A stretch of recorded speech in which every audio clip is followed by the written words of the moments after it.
The 20th Mandela Lecture opened with a moment of silence, in memory of the 460 people who died in the floods that devastated KwaZulu-Natal earlier this year. May we acknowledge that extreme weather related to climate change is something we simply have to reckon with.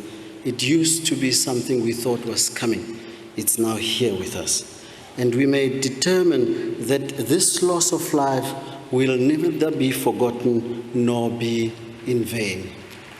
Delivering the lecture on climate change in the Global South, Barbados Prime Minister Mia Mottley made a call for action. She said it was time for ordinary people to put pressure and take part in advocacy.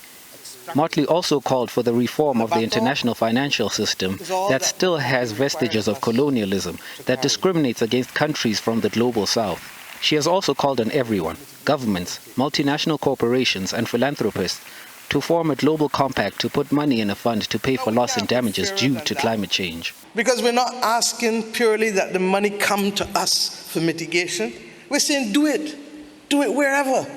But what must happen is that you must do it.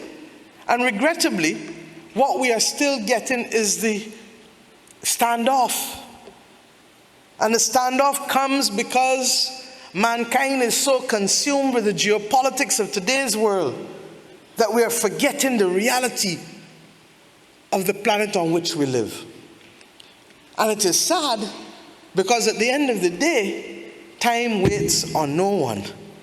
And the climate equally is not waiting on anyone to minimize its impact on our living and our way of life.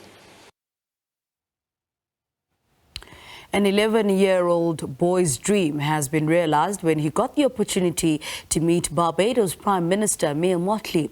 Romario Valentine, who's written a book, Protect Our Planet, is a climate change activist. Valentine was the youngest amongst the guests who attended the Nelson Mandela Lecture delivered by Mottley at the International Convention Centre in Durban.